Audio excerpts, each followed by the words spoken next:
Hello dear students, welcome to the EPG Pathshala. I am Asha Banu, a faculty with the Center for Health and Mental Health, School of Social Work, Tata Institute of Social Sciences.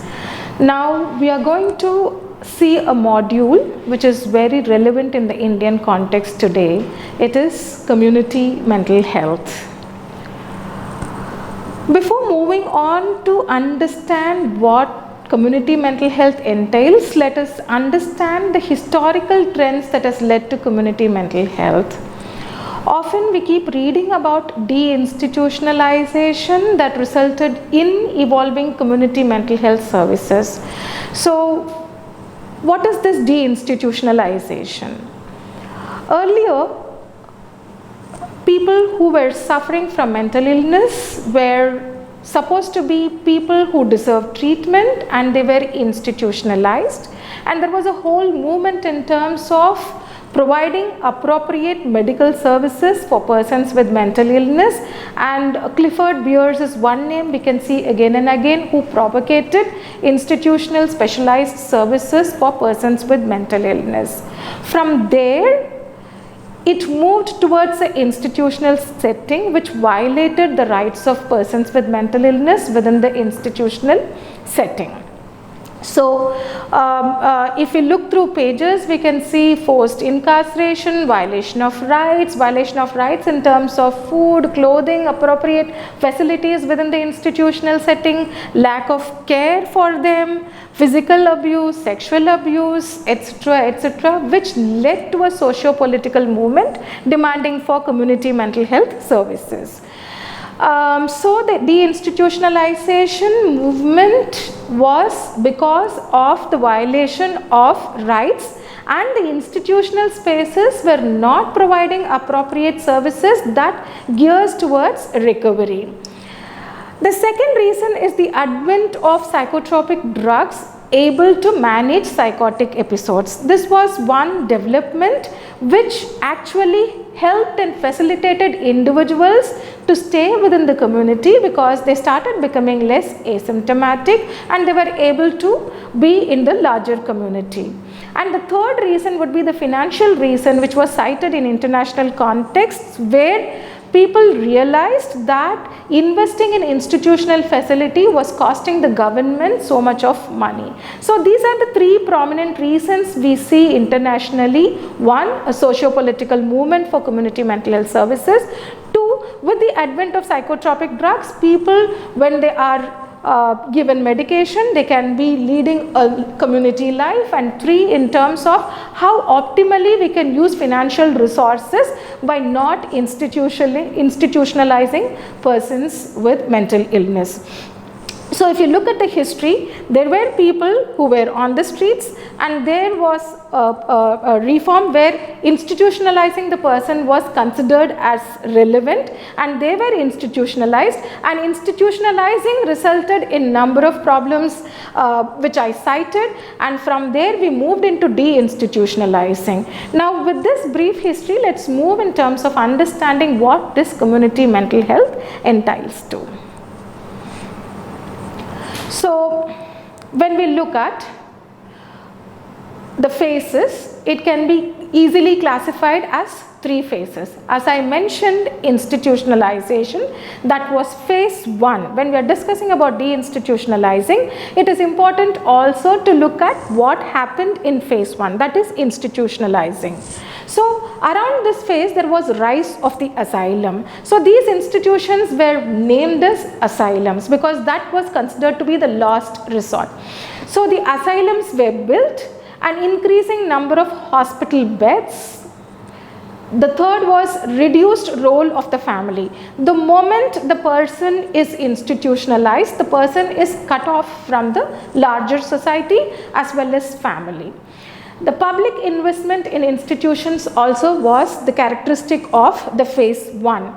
Doctors and nurses are the only professional staff members in phase one, and primacy of containment over treatment. So people are restricted, that was considered more important than the treatment. This was considered as phase one. So the rise of the asylum, which was institutionalizing. The phase two is the decline of the asylum. The decline of the asylum, the reasons I cited in the first slide was the primary reason. So what was, what characterized this phase was the asylums were neglected and it saw decreasing number of hospital beds, because often when a person is found incapable or he is showing any behavioral manifestations, he was institutionalized. Thus there was overcrowding in phase 1, and thus in order to bring down the financial cost as well as to avoid overcrowding and dumping of patients, the asylums started decreasing the number of hospital beds.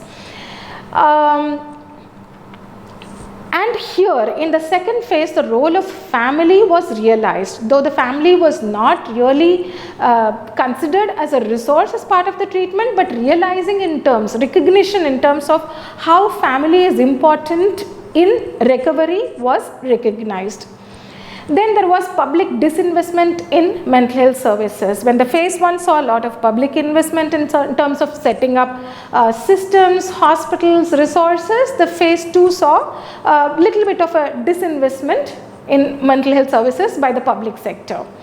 Earlier it was only psychiatrists and nurses, and the second phase saw clinical psychologists, occupational therapists and social workers to be part of the multidisciplinary team.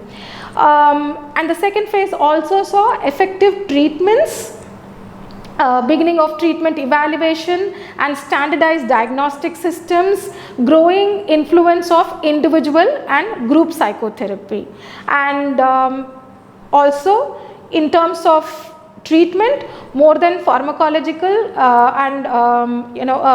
the focus was more on pharmacological control as well as social rehabilitation, and persons with minimal disability were discharged and expected to live in the larger community. The period 3 is the emergence of balanced care, where asylums were replaced by smaller facilities. Decrease in hospital beds slowed down. Importance of families increasingly recognized in terms of care given, therapeutic potential, burden carried and lobbying potential, increasing private investment in treatment and care, and focus in public sector on cost effectiveness and cost containment. More community-based staff members, new emphasis on multidisciplinary teamwork, emergence of evidence-based psychiatry in pharmacological, social and psychological treatment, emergence of concern about balance between control of patients and patient independence. This is a chart I have taken from a WHO resource, which is important for you to see because it gives a context. How institutionalizing, what was the governing principles of phase 1, what was the major emphasis in period 2, and what is the major emphasis in terms of phase 3. And the last point, which is in terms of emergence of concern about balance between control of patients and patient independence, is very important for us to make note. So if I have to cull out from that, in short, basically it is geared towards hospital depopulation and admission diversion.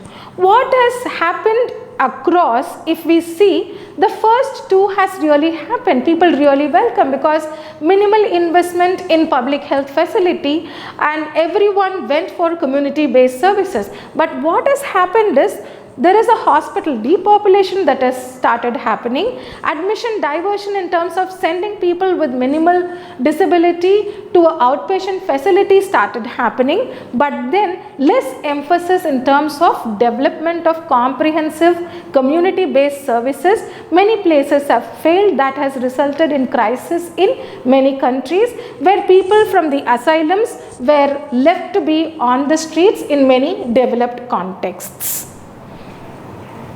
So the lessons learned in terms of international context, I am citing Michael J. Grass. In my view, deinstitutionalization makes sense for most, not all, but only if the community has the service capacity, if society has been informed in an appropriate public education policy, if safe and affordable housing exists, and if enhanced employment opportunities exist. Can you imagine a time-sensitive, institutionalized consumer is suddenly discharged to find employment in a stigmatized society where a not in my neighborhood housing policy exists? So this is one classic scenario that happened in a developed context where the hospital depopulation resulted in number of people being homeless and jobless on the streets.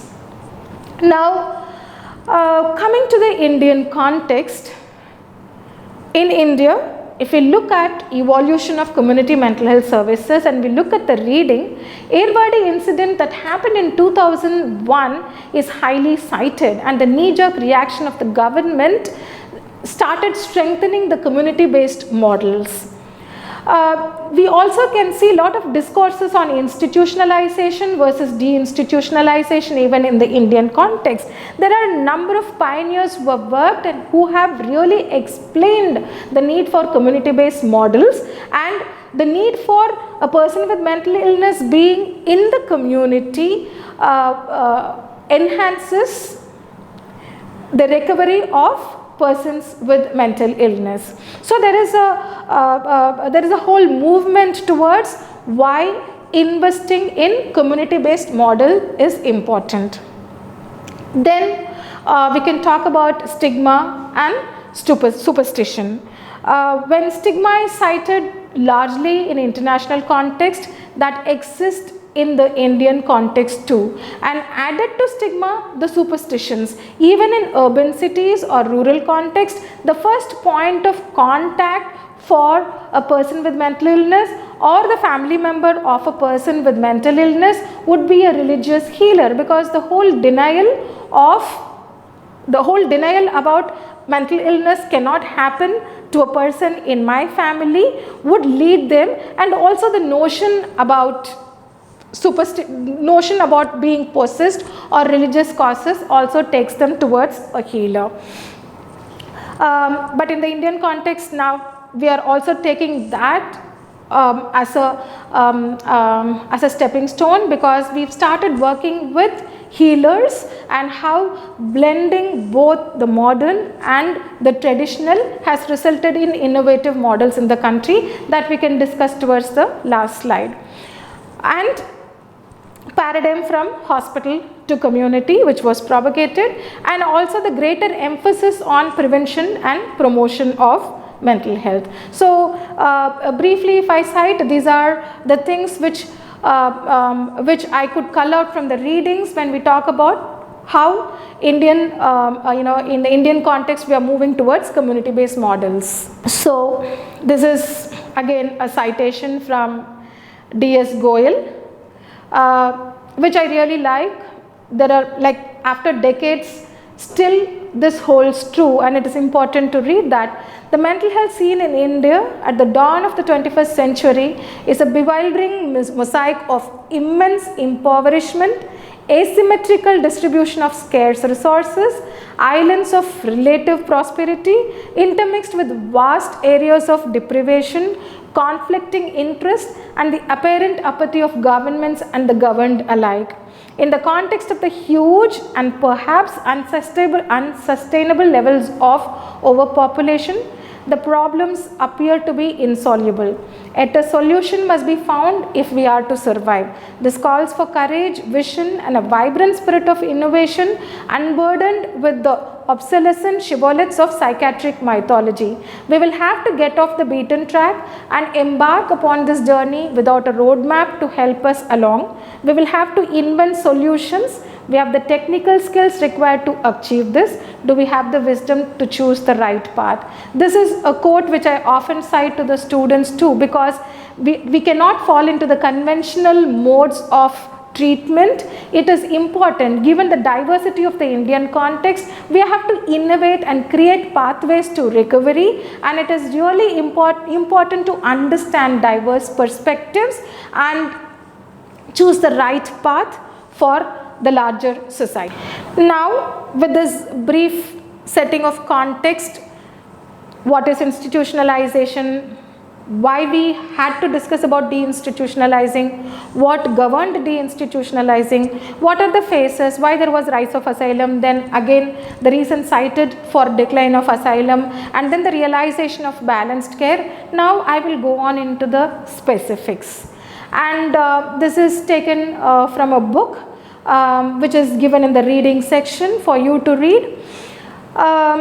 Community mental health entails the development and delivery of programs for a defined group of people to promote, protect and treat mental health problems. So, if I am going to, this is a simple definition, entails the development and delivery of programs.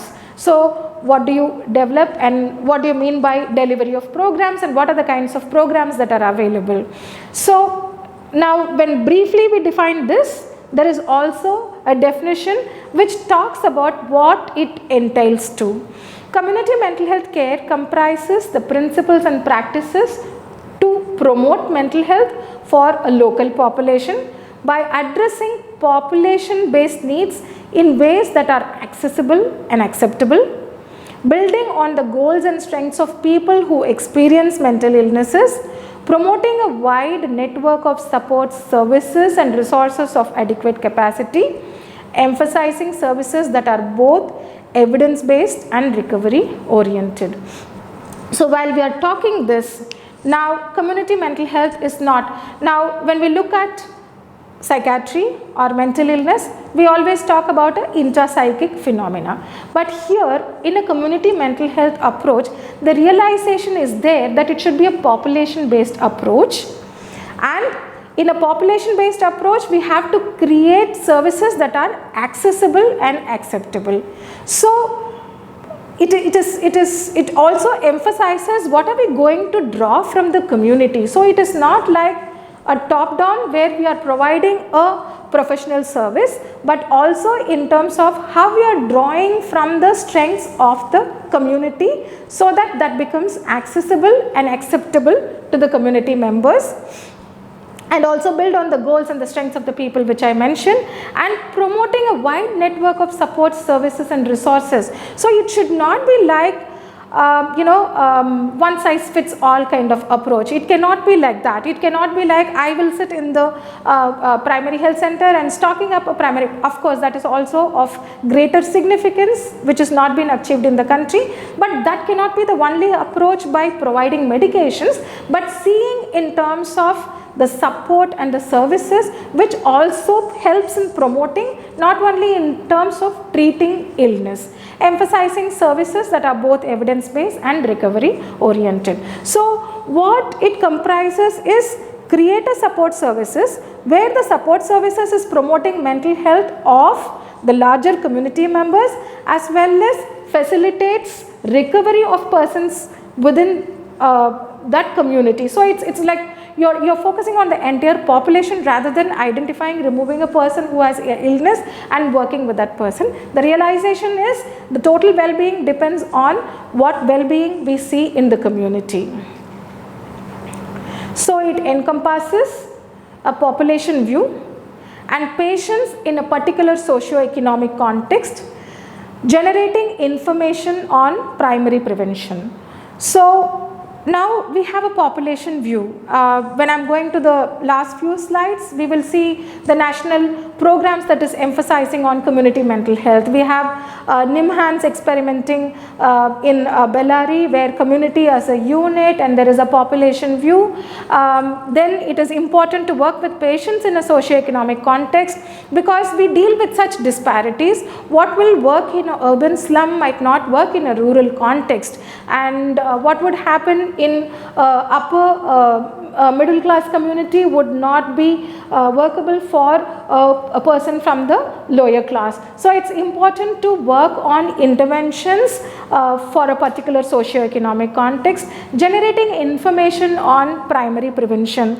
Primary prevention is a major focus in public health. So, have we even worked on evolving approaches that focuses on primary prevention? There are a number of models that are coming up in schools as part of school mental health program, because we identify stressors, particularly during the exam time or relationship issues or adolescence. So what do you do in terms of initiating a program that would promote the mental well-being, that would promote the mental well-being of that particular group, as well as as well as minimize people who fall. So generating information on primary intervention. Now we see number of schools initiating school mental health programs.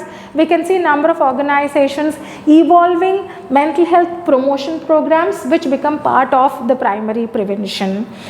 In schools particularly, we see because of excessive stress due to exams, cutthroat competition, because of class disparities, we can see number of students ending their lives, or we can also see depression and anxiety related disorders increasing among students. How school mental health program equips and empowers individuals to work on the stressors in an efficient and effective manner. Then individual as well as population based prevention. While we talk about population based, it is also important, considering the nature of the illness, there should also be therapeutic interventions that focuses on individuals. A systemic view of service provision, where there is a systems view that is needed to look at the service provision and open access to services. Then a team based service and a long-term longitudinal life course perspective and cost effectiveness in population terms. In fact, the bullet 8 is emphasized in number of modules. Why and what is the need in terms of investing in life course, and that's why we also see certain modules focusing on mental health concerns of children, mental health concerns of youth, and mental health concerns of elderly. Now, after having understood what is community mental health, now it is important to understand why community mental health, because with a minimal understanding of mental health, mental illness, we might think, okay, they are unwell, what is the problem in hospitalizing them? What is the problem in institutionalizing them? Why they should be in the larger community? When the community is going through a lot of transition and challenges, is it important to have people in the community who is going to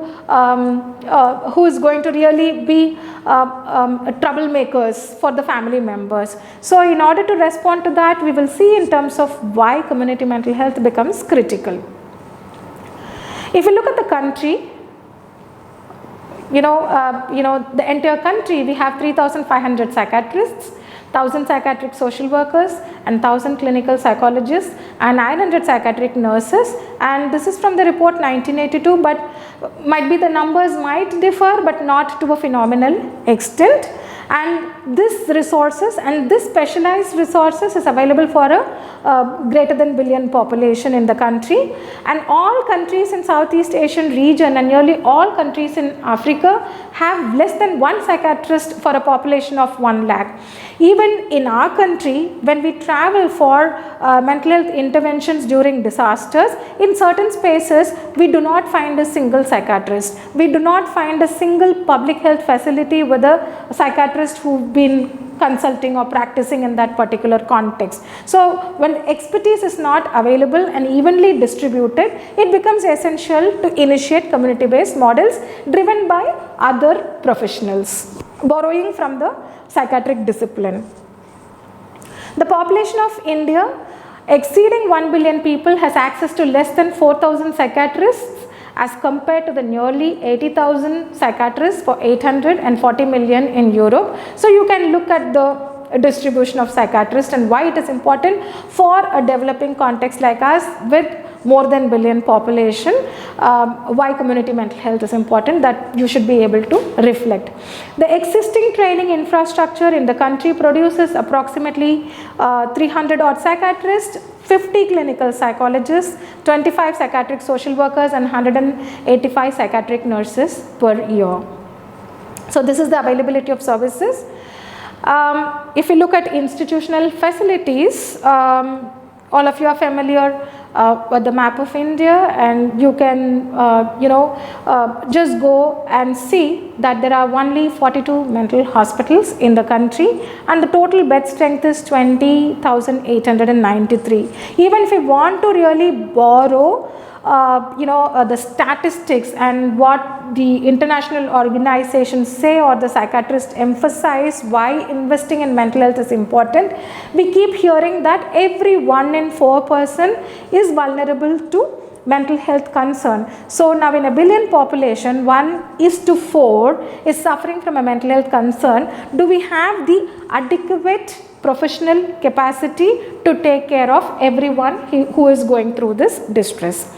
Then the available bed strength in private facilities is just 5,000. Problems with infrastructure, including dilapidated buildings, leaking roofs, lack of water, sanitation facilities, lack of medical equipment, drugs, staff, etc. So this clearly indicates the skew in terms of resources as well as the distribution of psychiatric beds, and even in hospitals. For example, Maharashtra, the state now I am working in, has 1/3 of the psychiatric beds, wherein number of other spaces do not have a mental hospital. Number of districts are not covered through district mental health programs. So you can see a greater skew.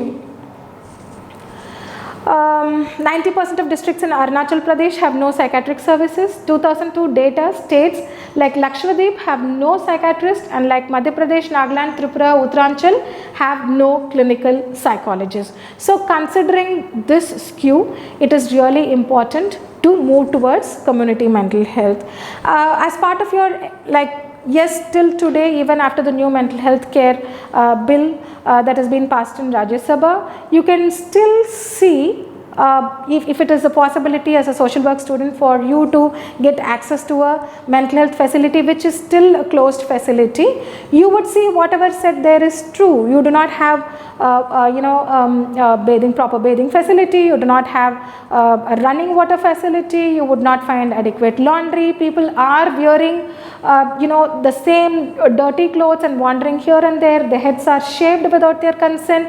So when this is what is seen, and when we are not able to financially invest for quality care within the institutional facility, it is important to take care of the members in the larger society where recovery, because we are not isolating, we are not alienating them into an institutional facility where they are cut off from reality, but rather their recovery is becoming a easy process when they are part of the larger community, being part of the family, and not being detached for long to be cut off from the reality. Shifts in understanding of treatment and care within the mental health sciences, preference over community care over institutional care. So because of the understanding, there are a number of people who are also undertaking researches where people see when they are part of the larger community, the recovery is faster. It's like study showing better prognosis when treated within community context instead of discontinuation of community life through institutionalization. And this also reduces stigma. I have to say this, when we initiated mental health intervention in our field action project, I almost thought that people would not be ready, but in 1 year's time, I could see the care and the concern of women's self-help group towards persons with mental illness. So on the one hand, when we talk about stigma, we can also see when appropriate awareness is given to the people, and when you really talk, when you really communicate to them about mental health, mental illness and recovery, they welcome and they work with you, with all support. Mentally ill no more viewed as in need of protection and needing segregation. So this is an important transition because of the medication, because of the rights movement across, because of the consumers way of looking, because users have started giving voices across. Mentally ill are no more viewed in need of protection and need of segregation, but rather they can take responsibility in terms of making choices in their own recovery process. Then finally, newer generation drugs which make symptom control possible, reducing need for confinement and better management of crisis. So now institutionalization to community mental health. So what have we really achieved? So now if I have to look at the Indian context, now what has happened, institutionalization to community mental health in the Indian context.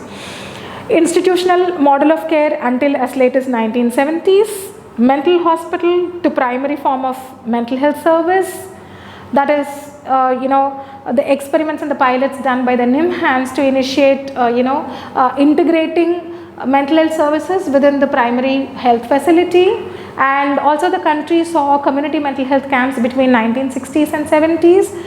In the late 70s, initiation of general hospital psychiatric units was started. 1982, the historical national mental health program, which was piloted by NIMHANS, and we spoke about integration with general health care through national mental health program. And after that, we see range of organizations evolving innovative models like daycare, halfway homes, rural community mental health projects, school mental health programs, barefoot counselors, committees, working with wards in rural areas, etc. And also there are carer family groups which we see right now in the Indian context. There are user groups, there are self-help groups, there are self-advocacy movements. So I would say that in the Indian context, really we are on the right track with number of organizations, and also working with people with diverse perspectives, understanding and realizing the need for a multi-pronged approach. So we are positioned in a better way to promote and evolve good practices that can be replicated across. So in the next module, we would be looking at what has happened since NMHP, and what are the diverse models that are in the country by non-governmental organizations, and what are the perspectives that they have adhered to in delivering their interventions. Thank you.